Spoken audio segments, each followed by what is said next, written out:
In this video, I've got the latest housing market updates from last week. The eviction ban was extended once again, record-breaking home prices have ended, lumber prices are crashing, and mortgage rates are down once again. But is the housing market crashing like others suggest? I'm also going to touch on that in this video. But most importantly, I'm going to talk about the eviction ban being extended and what effect that could have on the housing market, as well as what effect that could have on small landlords like you and I. And as a reminder, if you don't want to miss any of my housing market update videos, make sure to hit the subscribe button down below. And if you enjoy this content, definitely smash the like button down below to tell the YouTube algorithm to send it out to more people. And hit the notification bell so you're alerted of all of my uploads. Okay, so let's get started with some quick updates from last week. For the first time since March, home prices haven't risen week over week. This ends the 5-month spree of housing prices rising month over month. Additionally, the median home sale price was $362,700 over the last 4 weeks. This is actually down by 0.2% compared to the 4 weeks prior. We are finally seeing the trends that we would expect at this time of year, this being home prices settling as we transition into the slow period for the housing market. Compared to a year ago, prices are still up by 12% year over year,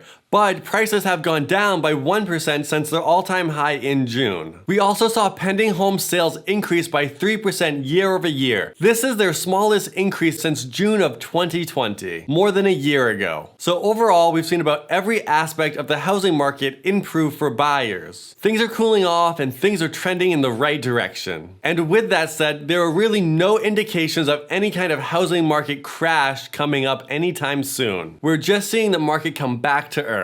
But anyway, speaking about crashing, let's talk lumber prices. Last week we saw lumber prices crash. This is after they saw a significant bump in price the week prior. We saw lumber prices fall to $551 per 1,000 board foot. This is down by more than 10% from the week prior. This is about the same price we were at mid-July, but by the end of July we saw prices spike to over $600. And they remained there for about a week until last week they crashed down, hitting a low for the week at $522, but ticking up to $551 to close out the week. So there's certainly been volatility in lumber prices, and as I mentioned in previous videos, I think we're going to expect that for the near future. So let's move on to mortgage rates. Last week we saw interest rates decline from 2.8% to 2.77% for a 30-year fixed rate mortgage according to Freddie Mac. This continues their downward trend that we've been seeing ever since they peaked at almost 3.2% in April. But why, more than halfway through 2021, are rates still falling? In part, this has to do with Fannie Mae and Freddie Mac removing the adverse market refinance fee at the beginning of August. This was a fee that they implemented late in 2020 due to the pandemic, and they added this to all refinances. This fee translated to about a 0.5% increase in interest rates for consumers. So now, as the fee has been removed as of August 1st, borrowers get to have a little bit lower interest rate from this. But overall, the general downward trajectory of interest rates is more so due to the pandemic looming and investors being wary about what could be happening in the future regarding the pandemic. Will it come back? Are we going to see another lockdown? And what effect is this going to have on the economy? And this is the main reason interest rates are being pushed down still. And the last update before we get into the eviction ban being extended and my thoughts on that, let's talk mortgage demand. In the last week, we've seen mortgage demand decrease by 1.7% from the previous week. Refinance demand was also down by 2% from the week prior, according to data from the Mortgage Bankers Association's weekly survey. And so overall, despite interest rates falling, mortgage demand has fallen as well. So now let's talk about the eviction ban and what impact this could have on the housing market. But first, just in case you're not familiar with all of the details from the eviction ban from the CDC last week, let's go over those really quickly. Last Tuesday, the CDC extended the eviction ban for another 60 days. This brings it to October 3rd. The original ban put in place September 2020 ended July 31st of this year. The ban is targeted at areas of the country experiencing high COVID cases.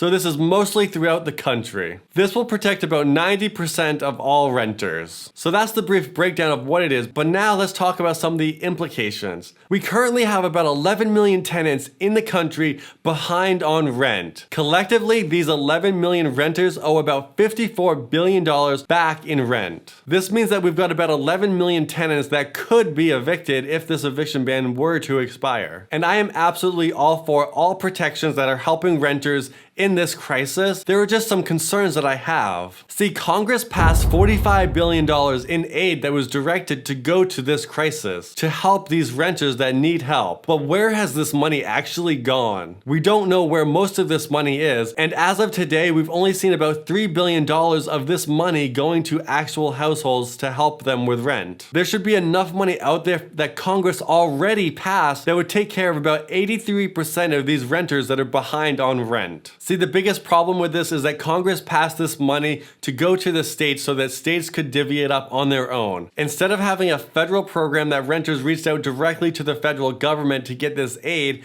it was up to the states to set up their own portals. And on top of that, every county also could have their own portal as well. So this has in part led to a huge backlog in rental assistance getting out. And this is probably part of the reason why $42 billion is still yet to be found. So my hope is that this money can actually get out over the next 60 days. And this goes on to my next point that we're going to talk about is, what effect is this going to have on landlords, and what effect is this going to have on the housing market? Because sure, now we've got protection for renters, but we don't really have any protections out there for small landlords like you or I. In fact, the majority of landlords in the country are small landlords. In total, individual investors own 17 million properties with 23 million units, out of the 22.5 million total properties and 48.5 million units out there. So 2/3 of the properties are owned by individual investors, and this makes up a lot of single-family investors and small residential multifamily investors. So the average landlord out there needs to get paid their rent in order to be able to pay for their mortgage. Because now the foreclosure moratorium has ended, but the rental moratorium has been extended. There are a lot of landlords out there that haven't been paid in 6 months or even a year or more, and may not see any of this money anytime soon. So we need the federal and state governments to get their act together and get this money out there to the people that need it most. Because this is having a detrimental impact on small landlords, which are the ones that really run the rental market. Like for example, if I stop receiving any rent from any of my units, then I wouldn't be able to pay the mortgage for very long. I might be okay for 6 months, but I couldn't go on a year or more without getting rental income. And many other small landlords out there rely every single month on this money from rental income to pay the mortgage. It's not like everyone out there has a lot of cash sitting around that they can just pay for the mortgage while they're not collecting any income. And I've seen a lot of stories that landlords are considering selling their properties as soon as the eviction moratorium has ended so that they can recoup a lot of their losses throughout the last year. And this makes a lot of sense because the housing market has exploded, so if they do sell these properties, they could recoup a lot of this money just from the appreciation on the property. But they shouldn't have to do that. But this could lead to an influx of multifamilies or small single families